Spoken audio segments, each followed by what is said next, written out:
تو ان کو ذمہ داری کا خیال کرنا چاہیے، ایسے بیانات سے گریز کرنا چاہیے جس سے کسی کی دل آزاری ہوتی ہو، نہ کہ صرف آپ الزام لگا رہے ہوں اور وہ آپ کے اتحادی بھی ہوں. تو میں سمجھتا ہوں کہ یہ غیر ذمہ دارانہ رویہ ہے جس کی میں سمجھتا ہوں پیپلز پارٹی کی قیادت کو ضرور ایکشن لینا چاہیے. اچھا، رحمان ملک صاحب کی طرف سے یہ بیان آیا کہ سرجیکل آپریشن کی جو بالکل تیاریاں کر لی گئی ہیں، وہاں شروع کیا جانے بالکل گورنمنٹ تیار ہے اس کو وہاں پہ لانچ کرنے کے لیے، تو رینجرز کو اختیارات دے دیے گئے ہیں. فوج کے بارے میں کہا گیا کہ ہو سکتا ہے اس کو بھی اختیارات دے دیے جائیں، ابھی ضرورت نہیں ہے. تو کیا آپ سمجھتے ہیں کہ سرجیکل جو آپریشن کے جو اختیارات رینجرز کو ان حالات میں دیے گئے ہیں، اس کے پاکستان جو کراچی کی اوور آل جو سچویشن ہے اور وہاں کا جو پولیٹیکل اسٹرکچر ہے سندھ کا، اس پہ کوئی منفی اثرات نہیں پڑیں گے؟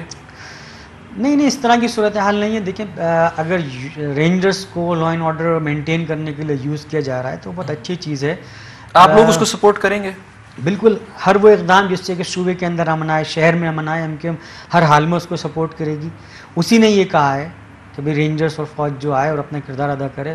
ملک کے باہر کا امن کے ساتھ ساتھ ملک کے اندر کا بھی امن کی کہیں نہ کہیں ان کی بھی ذمہ داری ہے، تو اپنا رول پلے کریں. تو انشاءاللہ جب کوئی بھی ایسی کوئی بات ہوگی جس سے صوبے کے اندر امن کی بات ہوگی، شہر میں امن کی بات ہوگی، ایم سب سے آگے ہوگی.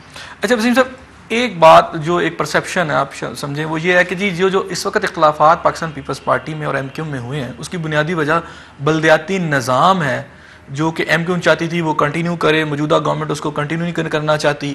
اس کی ریزنز یہ ہیں. پرسیپشن کہاں تک درست ہے؟ میں نہیں سمجھتا ہوں کہ دیکھیں کوئی اختلافات ہیں. جو چیزیں ہیں وہ سامنے آئی ہوئی ہیں، رکھی ہوئی ہیں، اس میں ایسا کوئی بات نہیں ہے. نہیں، اگر آپ کہہ رہے ہیں اختلافات نہیں ہے تو آپ کے اراکین اسمبلی نے تو یہاں تک آپ سے ریکویسٹ کی ہے کہ ہمیں اپوزیشن بیچوں پہ بیٹھنے دیا جائے. اختلافات ہیں تو صرف لا اینڈ آرڈر کے اوپر سچویشن کے حوالے سے بات کی ہے آپ نے. رہا بلدیاتی انتخابات کے حوالے سے، بلدیاتی نظام کے حوالے سے، اس پر ایم کا ایک اپنا موقف ہے اور پیپلز پارٹی کا اپنا ایک موقف ہے. اس پہ ہمارے ڈائلاگز ہو رہے ہیں، میٹنگز ہو رہی ہیں. تو انشاءاللہ ہم دونوں مل کر کوئی ایسا ضرور لاہے عمل بنا لیں گے جو صوبے کے لیے اور شہر کے لیے کارآمد ثابت ہوگا. کیونکہ بنیادی طور پہ دیکھیں ایک نظام ہے جس نے ڈیلیور کیا ہے. کراچی کی ترقی اور جہاں پر حق پرست نمائندے جیتے تھے وہاں پر جو بھی ترقی ہوئی ہے وہ سب کے سامنے ہے. کراچی کی ترقی کو پاکستان کے لوگوں نے، پوری دنیا کے لوگوں نے تسلیم کیا ہے. اب اگر یہ کہہ دینا کہ بھائی اس نظام میں کوئی خرابی ہے، تو نظام میں تو بظاہر کوئی خرابی نظر نہیں آ رہی. ہاں، اگر کسی فرد نے کہیں کوئی کرپشن کیا ہے تو اس بنیاد پر آپ ایک نظام کو لپیٹ دے جائیں جو بنیادی سطح کا نظام ہے جس میں عام آدمی کے مسائل ایڈریس ہو رہے ہیں. تو میں سمجھتا ہوں کہ ہاں، اس میں ہم اس بات کو ضرور رکھتے ہیں کہ کوئی بھی نظام کمپلیٹ نہیں ہوتا ہے. اس کے اندر جمہوریت کا خوبصورتی یہ ہے کہ اگر کسی کو کوئی اعتراض ہے تو یقینی طور پہ بیٹھا جائے. اور اسی وجہ سے ہم نے پیپلز پارٹی کے ساتھیوں کے ساتھ بیٹھ رہے ہیں کہ بھئی بیٹھیے، ڈسکس کیجئے، جو تجاویز آپ کی بہتر ہیں، جو اس کے اندر خامیاں ہیں یقینی طور پر ہوں گی، ان خامیوں کی نشاندہی کی، اس کو نکال لیا جائے، اس سے بہتر چیز لائی جائے تاکہ نظام چلنا چاہیے جس سے کہ لوگوں کے مسائل حل ہوں. اچھا، آپ کے مخالفین جو ہیں وہ یہ بات کر رہے ہیں کہ جناب ایم کیو ایم جو ہے اس وقت افورڈ ہی نہیں کر سکتی حکومت سے علیحدہ ہونا. تو یہ جو ہے صرف ایک آئی واش ہے، جو اختلافات ہے، جو تھوڑی سی ہائپ کریٹ ہوئی ہے، اس میں ایم کیو ایم کو جو ان کے مفادات جب حاصل ہو جائیں گے تو ایم کیو ایم خاموش ہو کے بیٹھ جائے گی. کیونکہ ایم کیو ایم جو ہے اس وقت اگر کوئی سٹینڈ لیتی ہے تو نہ صرف گورنمنٹ سے فارغ ہوگی بلکہ اقتدار کا جو پورے سندھ کا سیٹ اپ ہے اس سے وہ فارغ ہو جائے گی. دیکھیں، ایم کیو ایم کی نظر میں اقتدار کبھی بھی اہمیت نہیں رہا اس کی. ایم کیو ایم اپوزیشن میں بھی رہی ہے، اس نے حکومتیں چھوڑی بھی ہیں. ایم کیو ایم جب سے حکومت میں آئی ہے اس کے بعد آپ یہ دیکھیں ملک کہاں کھڑا ہوا. ایم کیو ایم نے بہت ساری چیزیں صرف اس لیے کہ ہم یہ سمجھتے ہیں کہ سب سے پہلے ملک ہے اور اس کے بعد سارے مسائل ہیں.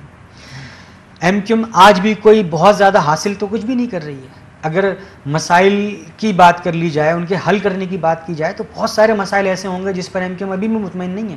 لیکن ہم یہ سمجھتے ہیں کہ آج ملک کو ضرورت ہے ہماری قربانیوں کی، ہمارے ایک ہونے کی، ہم سب کو پاکستانی نظر آنے کی. تو ہم نے بہت ساری باتوں کو صرف اس لیے نظر انداز کیا ہے کہ آج ہمیں پاکستان اور پاکستانی کی بات کرنی چاہیے، نہ کہ ہم اس بات پہ کسی کو بلیک میل کریں کہ ہم حکومت چھوڑ دیں گے، ہم چلے جائیں گے. نہیں، میں سمجھتا ہوں کہ اس وقت چاہے ہمارے اور آپ کے مسائل نہ بھی حل ہوں تب بھی ہمیں سسٹم اس لیے رن کرنا چاہیے، تب بھی ہمیں ایک اس لیے نظر آنا چاہیے کہ تاکہ دنیا کو یہ میسج جائے کہ پاکستانی قوم اس وقت ایک ہے اور یہ کرائسس سے نکلنا جانتے ہیں، ان کے اندر بڑا پوٹینشیل ہے. تو میں سمجھتا ہوں کہ یہ پورے سب کا تو بات نہیں ہوگی، لیکن میں سمجھتا ہوں جو بھی لوگ محب وطن ہیں، جن کو پاکستان سے پیار ہے، جن کو پاکستان کی فکر ہے، ان کی اپروچز یہ نہیں ہوں گی کہ ایم کیو ایم اگر اقتدار سے عدالت ہو جائے گی تو اقتدار اس وقت کوئی اہمیت نہیں رکھتا. اس وقت سب سے اہمیت چیز ہے پاکستان کی, اور پاکستان کو ضرورت ہے اتحاد کی. اگر جن لوگوں کے نزدیک اقتدار اہم ہے تو وہ اپنے فیصلے اسی انداز میں کریں گے کہ وہ حکومتوں کو بلیک میل کریں گے, اپنی ڈیمانڈ رکھیں گے. اس کہیں بیچ میں کیا ایم کیو ایم کی کوئی ڈیمانڈ آئی ہے؟ کیا کوئی تقاضا کیا ہے ہم نے کسی چیز کا؟ نہیں. ہم تو ہر اس ایشو پہ جو اصولوں پر مبنی ہے اس پر ہمارے فیصلے ہم نے اس وقت بھی کیے, ہم کسی بھی حکومت میں ہوں اس وقت بھی ہمارے فیصلے اصولوں پر مبنی تھے, اور آج بھی ہمارے فیصلے اصولوں پر مبنی ہیں.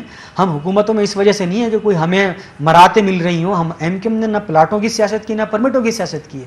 ہمارا M N A M P A ایک کل بھی ایک عام آدمی تھا, آج بھی ہمارا وہ M N A M P عام آدمی ہے. جب وہ اسمبلی سے فارغ ہوتا ہے تو وہ اسی موٹر سائیکل پہ گھر جاتا ہے جس موٹر سائیکل پر آیا ہوتا ہے. تو ایم کیو ایم نے تو کوئی مراد حاصل نہیں کی ہے, نہ ہمارا کوئی ڈیمانڈ ہے. ہم تو پاکستان کو مضبوط دیکھنا چاہتے ہیں. ابھی جو آپ نے بات کی ایم کیو ایم کی جو اس وقت لیڈرشپ ہے جو اقتدار میں ہے, کراچی میں مختلف پوسٹوں پر ہیں آپ لوگ ہیں, ایک بات کی جاتی ہے کہ جو بے نظیر بھٹو کے جو سابقہ دور تھا اس دور میں ایم کیو ایم کی جو قیادت جب اپوزیشن کا ایک کردار ادا کر رہی تھی ایم کیو ایم کئی سالوں سے, تو اس دوران جن لوگوں کا بھی اقتدار میں آنے کے بعد موقع ملا اقتدار میں رہنے کا, ان لوگوں نے اب خود کو ویل ٹو ڈو ہو چکے ہیں, انہوں نے آپ کو فائنینشلی بہت ساؤنڈ کر لیا ہے. لیکن ایم کیو ایم کا جو عام ورکر ہے اس کو اس کے فائد نہیں پہنچ چکے, وہاں کے عام آدمی کو وہاں کے اس کے فائد نہیں ملے. آپ میرے خیال میں شاید ایم کیو ایم کی کو اتنا قریب سے شاید آپ نے دیکھا نہ ہو, ایم کیو ایم کو بارے میں شاید اتنی انفارمیشن نہ ہو. پاکستان کی کسی سیاسی جماعت میں اتنی ضرورت نہیں ہے کہ وہ اپنے ایم این اے کو فارغ کر دے, اپنے ایم پی اے کو فارغ کر دے, اپنے ٹاؤن ناظم کو فارغ کر دے. لیکن پاکستان کی یہ واحد جماعت ہے. قطع کلامی کروں گا. ناظرین وقت ہوا چھوٹے سے بریک کا, ملتے ہیں, بریک کے بعد ہمارے ساتھ رہیے گا.